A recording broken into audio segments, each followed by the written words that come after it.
Okay, welcome to LCB. Quick little recap edition. Obviously, some huge shit just went down at Marvel Comic Con, and then we have a just quick show to a little wrap up with House of the Dragon. It's I all love everyone that. talks about. I love that you had a little Freudian slip there because it's San Diego Comic Con. There are other companies who attend it, but it has just become ubiquitous with Marvel dominating. You call it Marvel. It just Marvel's Comic Con. Yeah, yeah. It's also funny they have Disney next week too. yeah. They get 2 weeks in a row. They're just like, fuck it. Exactly. The big news, obviously, is that Robert Downey Jr. is returning to the MCU as Doctor Doom in Avengers Doomsday from the Russo brothers. Doomsday is going to tie into Secret Wars. Doomsday is going to be coming out in 2026. Secret Wars will be 2027. The Kang Dynasty is officially dead. Called it. Another Gooch dub. Another big dub for Gooch. And then lastly, a sadder note, our boy Michael Waldron got replaced as the writer for it by Stephen McFeely, who did Avengers Endgame and Infinity War, as well as Captain America 1, and also The Gray Man, one of Gooch's favorite movies of the year. I got bamboozled. All right, listen. I like The Gray Man in theaters. I got to see it in a movie theater, but that was also coming off the heels of we just didn't have movies for like a year, and I was just dying for anything. That was a rough one. But yeah, this is like obviously the big thing. I think this has had way more, at least online, like in person, their reaction was crazy. It was a cool reveal and all that. Online, I feel like the reaction is way more like mixed than I thought it would be. And, like I thought because I initially, when I first posted, I was like, oh, I don't know if I like this. I was like, oh man, I'm going to get like fucking crucified for that because everyone's going to love this. But it seems to me like a decent chunk of people aren't that thrilled about it either. It seems like about as 50-50 as you can get, honestly. Yeah, no, I see people very excited. It's like every end of the spectrum, honestly. Like there are people who are saying they are just fucking done with Marvel. There are people who are saying like they've been out on Marvel and are bought all the way back in because of this. Mm-hmm. It's nuts. And then there are people who are like, I'm excited and disappointed at the same time, which I think that's kind of where I'm at a little bit is there's obviously the excitement of Robert Downey Jr. is just a fantastic actor. And I think like a fantastic comic book actor. And in theory, it sounds kind of fun. Like, you know, Tony Stark, or a Tony Stark variant, or him just playing Doctor Doom. Pretty cool. But then you're also on the other hand, like I've been looking at fan casts and had my own personal fan cast for years. And it's such a cool villain. Why not let someone else try? Yeah, no, it's all over the map. I still haven't really fully decided kind of where I'm at on this. Like, I think I'm kind of let down by it, but once I see that first footage, I mean, you know. Yeah. It's a double-edged sword, right? Where the character, like parts of that could be really cool as far as like the variant Doctor Doom thing, where it's like number one, the character is pretty much wearing a mask, like 90% of the time, right?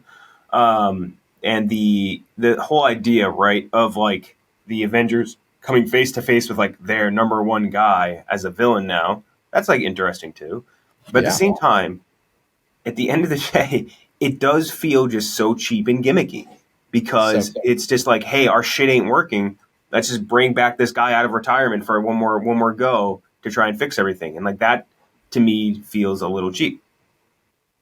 Yeah, I mean, it's kind of perplexing. Like, I get the bringing the Russo brothers back, like 100%. Sure. That's just not like public facing. That's not front facing though. That's all behind the scenes. You know what I mean? Behind the scenes, it makes sense. And even like, I'm sad for Waldron, but it makes sense for them to bring in McFeely, somebody they're familiar with. Like directors and writers, they like to work with each other on a normal basis. A funny name, Jeff McFeely. That's like if Jeff got arrested. He should work with Jeff McFeely and Mike Titties should work together. McFeely and Titties. They should both be working with fucking your boy Francis Ford Coppola. Honestly. Oh God, we can't talk about it. Yeah, I'm out on old Italian men for the time being. The Russo brothers, I don't know how old they are, but they're getting there. Keep an eye on them. Mm-hmm. Double trouble. Yeah, there's just so many. Doctor Doom is such a cool. I'm so happy they pivoted off Kang. Just even besides the off the court issues for Jonathan Majors, just kind of that whole mess. It's just a way cooler villain. Like he's just fucking awesome. Like Doctor Doom is like probably the one guy they haven't gotten to yet. That's like, hell yes, finally doing it. But they're doing it with RDJ, and I'm just like, There's so many great actors out there. So many great actors who could do something very cool with this Doctor Doom character. And I'm sure Robert Downey Jr. is going to do something cool with this character. But he's Iron Man. He just is Iron Man. And he was, I mean, more tied to his character than almost anyone who's ever been casted into one of these roles outside of like Hugh Jackman. Like, I mean, it really is like him, Hugh, J.K. Simmons, maybe. I don't know. Yeah, I'm trying to think of like where they would like where to even put like a comp in there, but it'd be like imagine if they cast like Luke Skywalker as the Emperor or something. You know what I mean? Like it's just like in like you get the excuse here with the multiverse and shit like that. It's just like it feels cheaper than usual. Thing. You know, and that's the other thing is we both are like we're on different spots on Deadpool and Wolverine, but we both 100% agreed on it was awesome. The Deadpool and Wolverine kind of like took a stance and was like, the multiverse stuff is pretty fucking dumb and it's not really working. Like there was a nice admittance there that felt good to hear as a fan. Like, yeah, like we know it's not working. And it felt like we're going to start moving in a different direction here. And like 2 days after this movie hits theaters, they're like, nope, we're doubling down. Yeah. And well, I guess, and that's weird. Oh, it's almost like a double effect too, because I feel like the actual double down would be sticking with Kang, and they obviously dumped that. So that I think would be the true double down. This is more like hey, we're going to use this as like a cop out to get a big dog back in the running. And I think also just as like a general fan of movies, it almost is a little bit of a bummer too, because now Downey's Jr. after just winning an Oscar is going to now be tied up with this for a while instead of doing some more interesting things like The Sympathizer or doing another thing like Oppenheimer or doing things like where he can actually show off like. And again, he could show it off here, no question, but like he could show off more artistic talent, I think, in other projects. So I don't know. I feel like I'm torn. I'm not even like we said, I was like 50-50. I'm in my own brain, I think, and you are to a degree 50-50, where it's like half of me like, hey, there's some cool elements to this, no doubt. But there's also some of this that just is so. I mean, we don't love cash grabby things. This feels like such a let's buy our goodwill with fans again, and I don't like that. And I'm sure there's someone screaming and typing very hard onto their keyboard right now saying, but in the comics, listen, I'm a huge comics fan. My apartment is littered, like the floor is literally littered with comic books because I have nowhere to fucking put them. A lot of comic books are fucking terrible. And a lot of the multiverse comics are fucking terrible. And they're where they've lost a lot of US audience, like for the past 3 decades, is because it gets so confusing and weightless when you get into this multiverse stuff. It's just kind of a mess. They could do the infamous Iron Man, the Michael Bendis's infamous Iron Man arc, which is Doctor Doom becomes more or less like Iron Man. Doctor Doom like decides he wants to be a hero, and then there's a what if. There's multiple what ifs, but the most recent one is the one that people are saying, what if Iron Man, Demon in the Mask, or Demon in the Suit, I think is what it's called, where Tony Stark basically just becomes evil. So there is precedent for it, but also this is another thing. The MCU's never stuck with the comics. And I think they were really strong for a while because they were like, there's stuff that'll work in the comics and there's stuff that just really does not work bringing it from the comics to the screen. Wolverine's height being one of them. So yeah, I don't love the decision, but it's been made, so you kind of have to be on board with it at this point. I'm trying to think if I would almost think it's less cheap if they just brought him back as Iron Man. I think so. Yeah, I think so. Like, this feels like more of a cop-out than just doing that. And, like, wanting him back, like, I totally get it. He's, like, like you're just talking about in the general, just like the MCU in general. Like, he's the face of the MCU. Oh, yeah. They killed him off. It brought, like, a great, big emotional punch to Endgame. Like, probably, like, the best they'd had in any of those movies, really. And that feels a little bit less weighted now than, I don't know, man. I agree. Just let someone else let their wings, let someone else fly. Peacocks, man. Who would you have liked to have seen? Like, what was your favorite fan cast up until this point? Because there's been... Oh, Tony Kebbell, no doubt. Going on. As a robotic Doctor Doom. That's like kind of like cybernetic, but not. No, I'm just kidding. That's from the Fantastic Four, the shitty one. The last one. I was like, who the fuck is... Who the That's fuck actually is my dozen question. That's the dozen question I'm doing around the office today. Is I'm asking people who last played Mr. Fantastic, and people are like, "Wait, Miles Teller played Mr. Fantastic?" Yeah, Miles Teller. Yeah, so confused. Dude, even better question: ask them the name who originally played Mr. Fantastic, and see if they can pronounce fucking our boy Ian. That's just unfair. Yeah, that's just Welsh unfair. ass motherfucker. But very funny scene though when he gets pissed on in Horrible Bosses, or is the pisser? I forget. I think he's the pisser. Also, very funny scene from this year when he blames selling out to the cartel on 9/11. Yeah, exactly. Forgot about that too. Damn. I don't know who I want. I don't know if that there's anything where I'm like, oh, this guy was such an lock. I can't believe they screwed this up. Was there one for you that you saw where you're like, I should, or wish they would have? There was never a lock, but there was so many like interesting choices out there. I felt just very interesting people who could have done it. Like I know Fassbender had played Magneto, but that was obviously Foxverse, which is, I guess, Cillian Murphy. Cillian Murphy was a huge fan cast. I thought he was a cool pick. A lot of people had thrown out Romani actors who I'm not familiar with, but he is a Romani character. Fassbender, I just said Ralph Ineson, who's going to play Galactus, but that's like a CGI character. So there's opportunity to play multiple characters when you do that. Yeah, there's a lot of great fan casts out there. And it's a big time voice role, too. Let's see. Nikolai Coster-Waldau. Why would you want him? Yes. I've seen that one thrown around. That's kind of a weird pick. They want a Romani, but he's Danish? Yeah. Jamie Dornan? Jamie Dornan might not be bad, but I don't know if he has that level to him. You know what I mean? Just voices. Just straight up. One guy just says Christopher Sabat, the guy who voices Vegeta. Yeah, they were never... I do like that line of thinking, like just pick somebody with a great voice for the role, but that was never going to be something Marvel would do. There's got to be a big name attached. Vegeta voicing fucking... That'd be so cool. Viggo Mortensen. Richards! I can't even do it. Power level. He's too hard of a register to get to. Ooh, Jason Isaacs. That would have been nice. Yeah. Oh, I've seen that pick before. Yeah, I like that one a lot.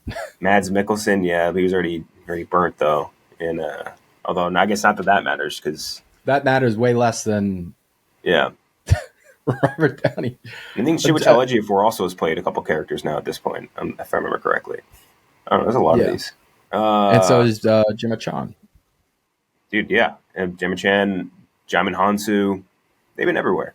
Yeah, I don't know. None of these are like total stands. Again, it's not even necessarily just like a what would there's a big preference ahead of time. It's just like I'd rather someone else get a chance to be the big villain.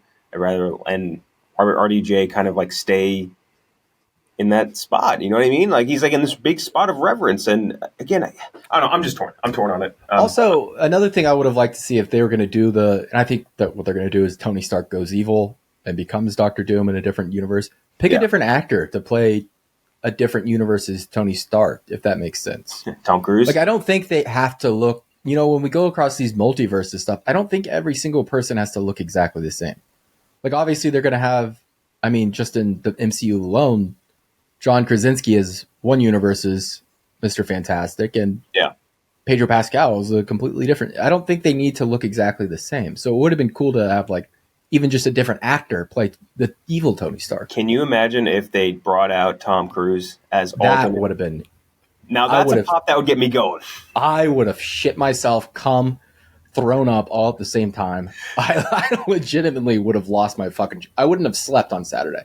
Dude, that would have been amazing. I mean, there's no way he would do it again because the whole face thing and not being able to see yourself, and he's like the number one movie star on the fucking planet. Like, so that's a tough one to sell. But man, that would be so like him and he's always been fan cast as the '90s Tony Stark. Like him, I think he does it for Secret Wars. I do think he'll come out and do it. I think he loves the movie so much, and he kind of does respect the MCU as like this big franchise that carries the movie theater and the movie industry. I think he'll do it. It would be. I mean, the pop would be. I mean, me myself in whatever theater I would be in at that screening would be. It would tear down. It would be. There would be a riot the moment he popped up on screen, and that's like such awesome. Like. And people always say with like Marvel stuff, like, "Oh, it's Merple Blurpo." Like, I would not give a fuck if Tom Cruise showed up as Iron Man. I'd be going ballistic, absolutely ballistic. By the way, that the reveal of RDJ. Just an all-time clip that's going to live on the internet forever. I think it's already like top 10 most viewed video on Instagram ever, which is crazy. But the video, like the official video of it, where it just like to introduce our next villain, and then there's a big pause, and it's that guy in the crowd who just goes, Jared Leto. That's awesome. Jared Leto. Some other MCU stuff we got. Fantastic Four First Steps. They showed a teaser, which you can pretty easily find the leaked footage of. Shackman is directing. Pedro Pascal, Vanessa Kirby, Michael Quinn, right? No, Michael Quinn's the t-shirts. Joseph Quinn. Evan Moss-Bachrach, Paul Walter Hauser, Ralph Ineson, who we just mentioned before, Julia Garner, Natasha Lyonne. John Malkovich is in it, which I forgot about. If you see the leaked trailer, it's got that very 60s aesthetic. It's not an origin story, so we're not going to have to go through all that rigmarole again. And it is coming out in 2025. The footage we saw, I would say, looked cool. It looked like one of those like old like Fallout sort of like retro. They referred to it retro future. I like that terminology. Yeah. Exactly, like the retro 60s like future aesthetic or whatever. It looked really nice. You get a little bit of Galactus, like a quick look. They make a big point to say like, hey, he's the celestial form. He's not going to be a big ass cloud. Unfortunately for our weed friends like Tommy Smokes, but he will be a big giant celestial, and it looked cool. Very interested. This is one where it's like I feel like if you get a collection, and I've said this also with some movies, I feel like Eternals or whatever, you get a collection of like super talented actors together, and this is like a pretty fucking good group. Like you should get something special out of it. And Shackman has rarely had a miss. He's on top of being like, I think like a technical, pretty good director. Even of like the episodes he did with WandaVision, whatever. Like, go look at It's Always Sunny. Like, he's directed some of the funniest and best episodes of It's Always Sunny. Obviously, we have an interview with him from a while back. He's super funny. I'm very pumped up to see what he does in this.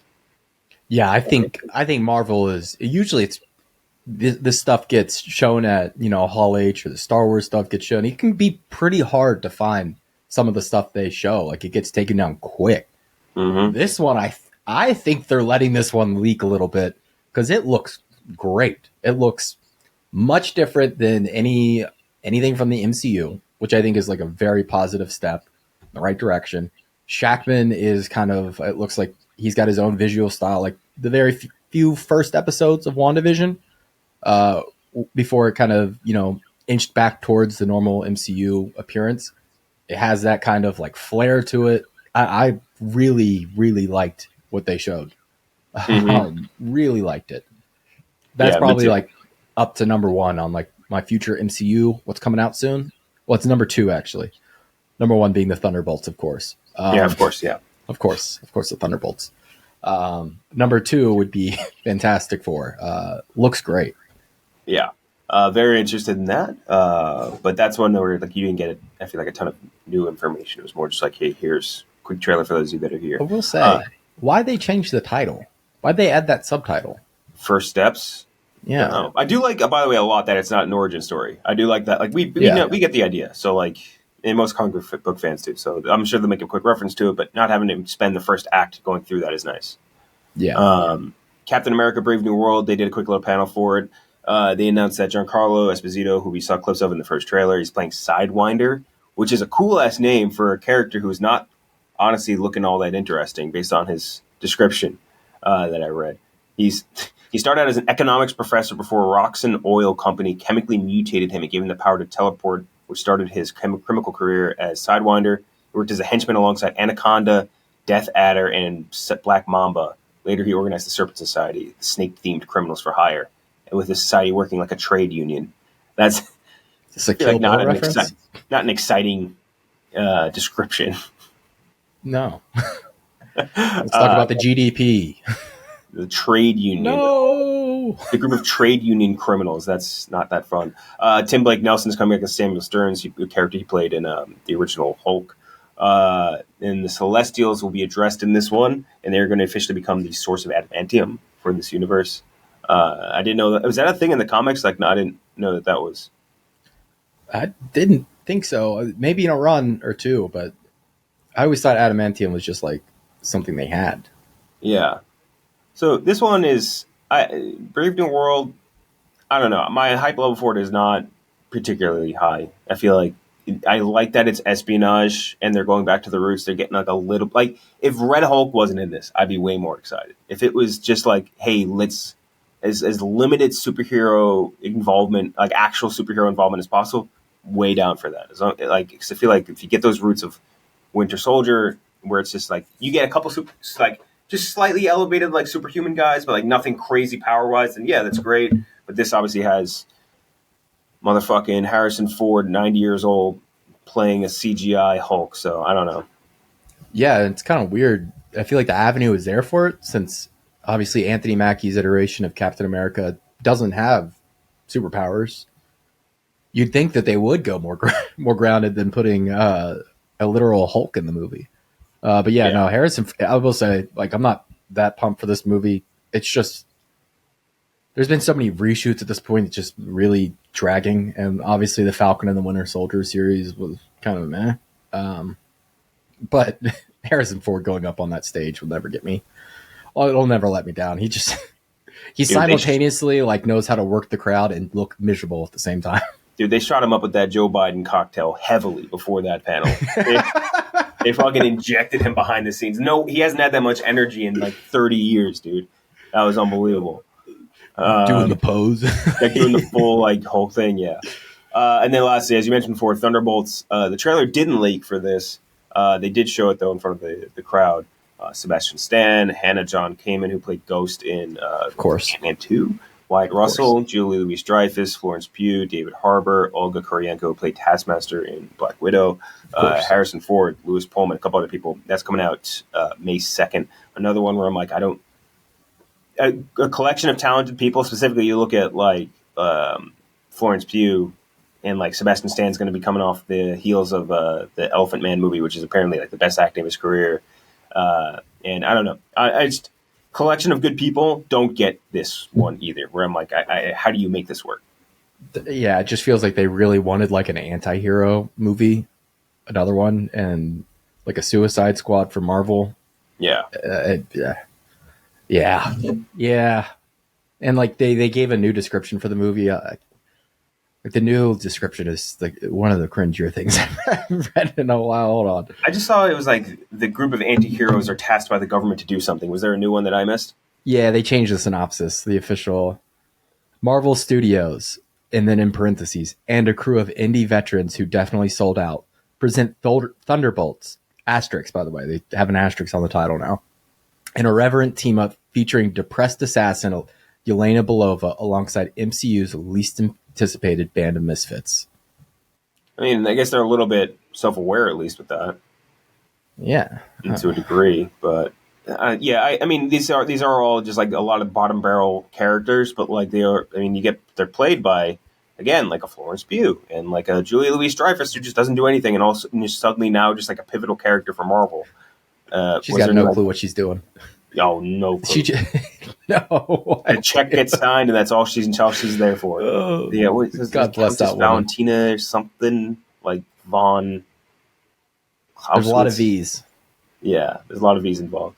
Another one where I don't know, not totally pumped for that. Very excited for, I would say, how they navigate the world of Doomsday, Avengers Doomsday. Excited for Fantastic Four, but Brave New World and Thunderbolts, I don't know, just not something that's very anticipated for me. Yeah. Yeah, at this point. Maybe one of those will end up being like really good out of nowhere. Yeah, I forget who's directing Thunderbolts. It's a Russo bro. Definitely not. Let's Jake Kasdan? Schreier. Let's see, Jake Schreier. The guy that directed Paper Towns. Shut the fuck up. The guy that directed Paper Towns, and that's it. And some would say the best of the John Green adaptations. Wait a second. Okay, correction. I am wrong. He was an EP and directed 6 episodes of Beef. What a bizarro back-to-back combination, going from Paper Towns to Beef. That's incredible. Oh, and he also did an episode of Dave. All right. I went from being like more or less, and he did a bunch of music videos too. Anything good? A lot of Calvin Harris, a lot of Benny Blanco, Chance the Rapper. Okay. I'll be honest, I was out for Paper Towns, back in after hearing he did basically all of Beef. It's interesting. And Robot and Frank, which I have not watched, if I remember. But yeah, so Thunderbolts still, even regardless of director, still down. But yeah, that's the MCU Comic Con recap. Now we can do just a quick recap of House of the Dragon. Spoiler heavy, so just don't watch if you haven't watched the episode yet. This episode, usually Game of Thrones in general, penultimate episodes are like the big ones. Where it's like you get essentially like what in some other series it might be like the full series finale climax. You get that in penultimates, and then they set you up for the next season in the last episode. This episode definitely had very cool moments. I don't think it had the same sort of like oomph that I was like looking for, but was still very good.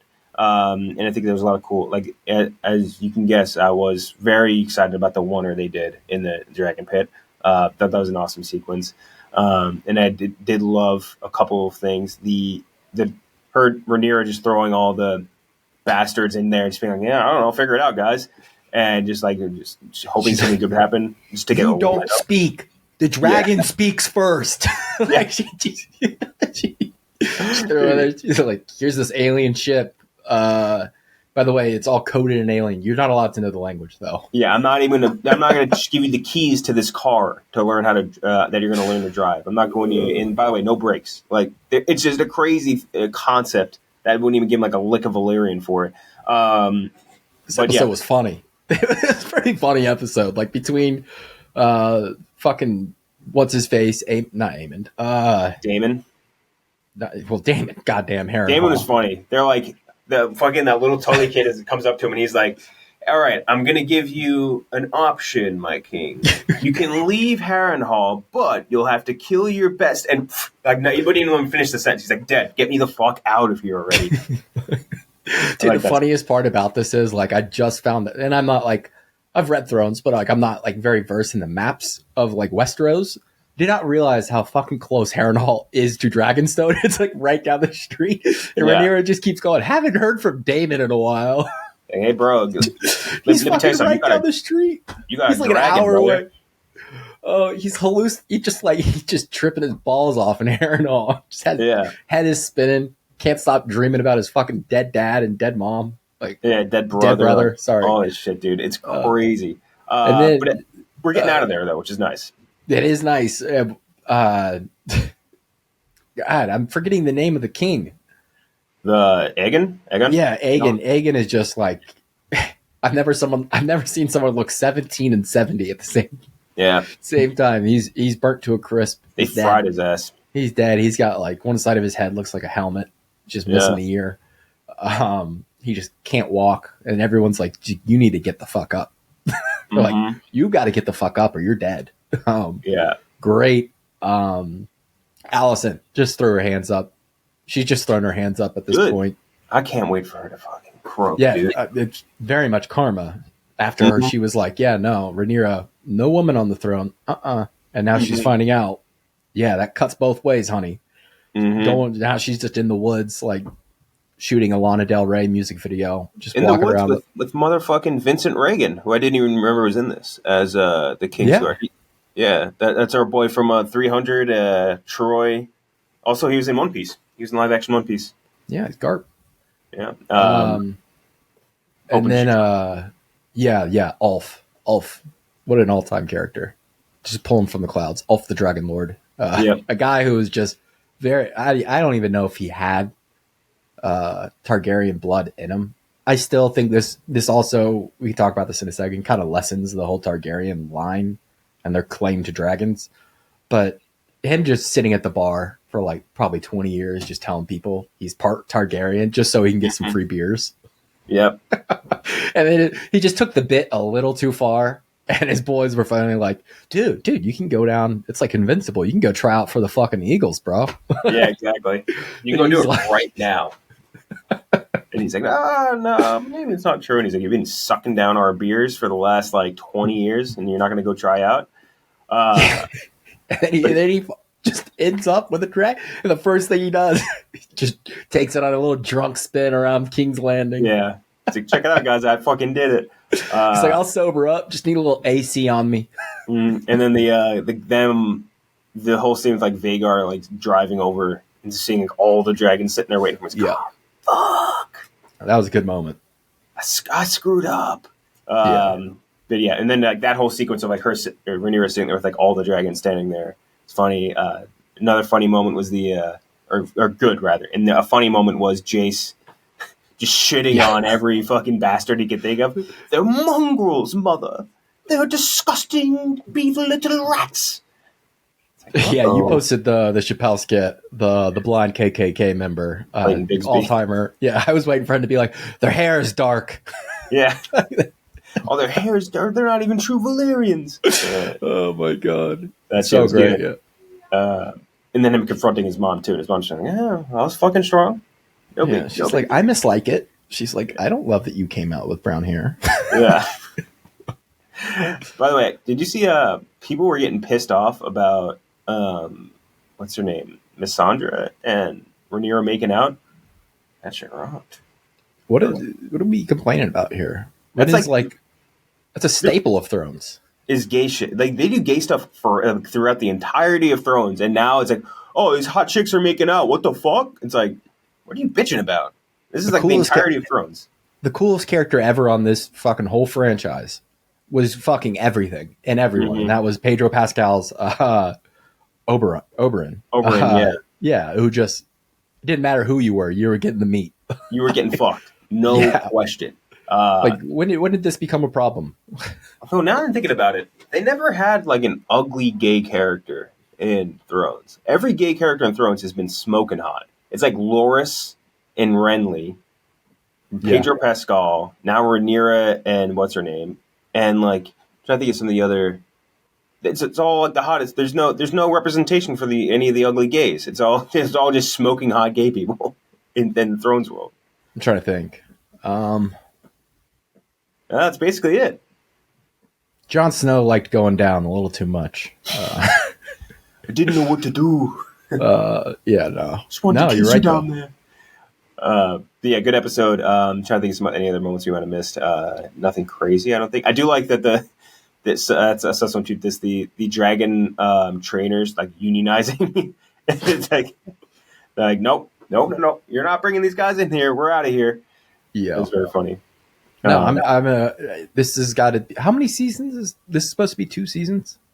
I don't really understand how. They're going to go 4 now, and I think they're going to probably have. I mean, I only know a certain amount based on like the stuff I had read from the books and summaries and stuff. I don't think they can wrap this up in 4 seasons. I think they need 5. I think they need 5, honestly, but it depends on how many episodes per season too, because like they bumped this one back to 8 episodes. So I don't know. They also have cut a lot of corners, like traveling wise, like fucking what's his name, Corlys's bastard, just being like, yeah, you got to bring this letter over to King's Landing, and he was there like that. It was like the next scene was him there and back and forth, and no time had passed in the real world. It's crazy. Yeah, I think after like season 2 of like Game of Thrones, though, they kind of gave up on that. Like, it's just too complicated. I agree. And there's no point. Yeah. It's that traveling thing. Sometimes if it's for the point of a story, like, yeah, you can drag it along a little bit. But if you have no reason to, like, why would you? I will say, I'm surprised that you say that you don't think they can get to in 4, because to me it feels like they're already stretching out quite a bit of stuff. Like, there's especially like this season, like in this season particularly, like it feels like the plot hasn't moved forward for quite a few different characters. Mm-hmm. Like namely, obviously Daemon. Like we're just going in circles with Daemon. Dude, he left like the first episode of the season, and they just never saw him again. Yeah, in Dragonstone or whatever. There are a few things where it just doesn't feel like it's moving, but you say there's a lot more, so I'll trust you. There's like in my brain, I'm thinking about it in like the battles that I know of, and like there's one big battle that should be in this next episode, and then there's at least like 3 other massive like duels and showdowns and shit that need to go down, and like I don't know when any of them happen. Like there's massive invasions of like important cities and stuff, and like I don't know where you put them. And like a lot of other big moments, and I don't know. I just don't know how it's going to work. And they could also change shit up from the books too. So a lot different. Yeah. Also, by the way, Hugh Hammer is played by the cop from Warrior. I only just found that out Hugh recently. Hammer. Which one's he? Which is a great name. Hugh Hammer's the guy that rode the first Vermithor. Great name, by the way, Hugh Hammer. Yeah, Vermithor. By the way, if the Dragons hopefully next week holds up to the standard this week had, that was about as good as the Dragons have ever looked. Mm-hmm. Vermithor, they did that dragon justice. Good lord. Yeah. There's some very cool. Sorry, go ahead.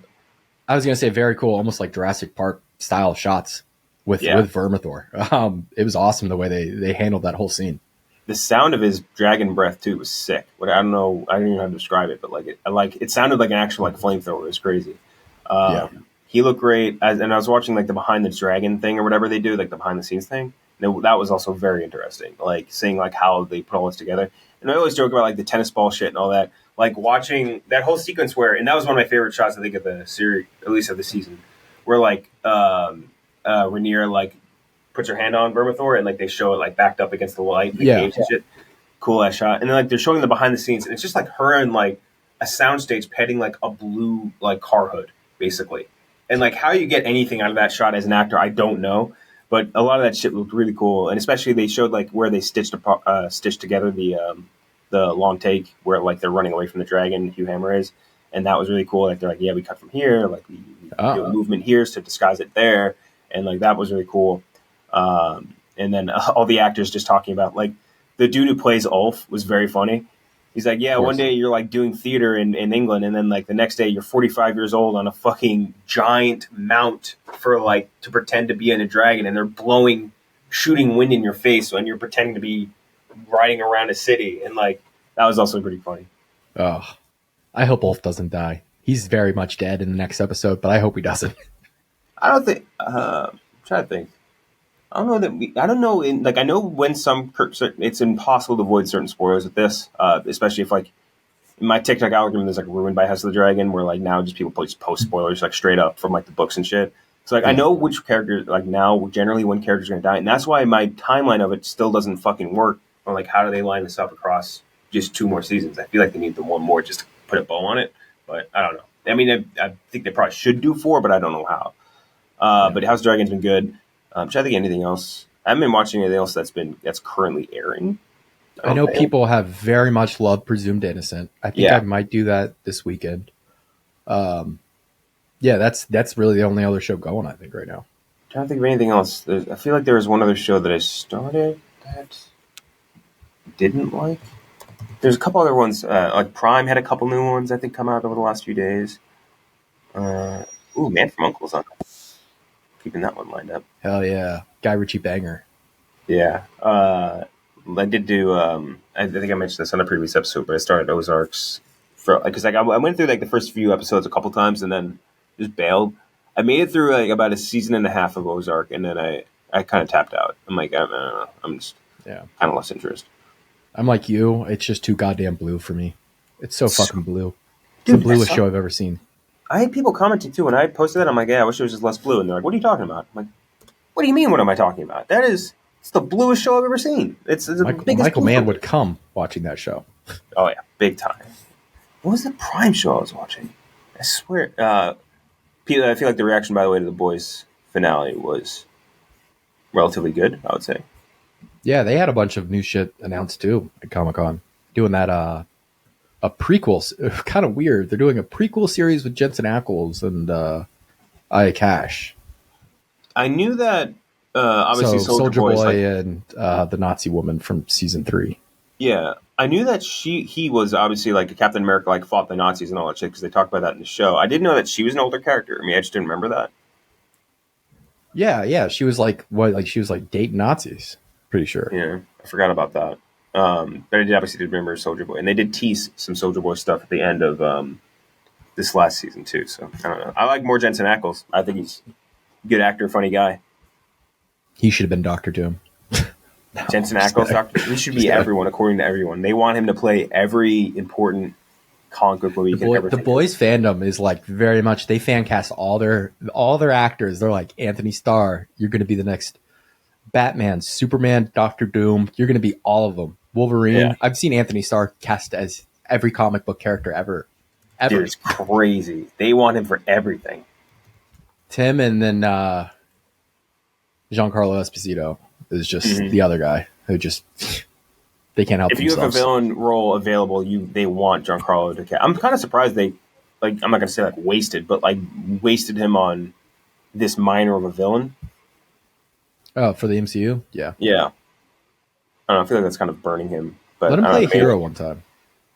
Let him play a good guy. I can't imagine anything I've seen where he played like a good guy. Like Like people would freak out on this one, but like obviously people would freak the fuck out. But like imagine him as like a Professor X, like just a really smart, heady kind of leader type.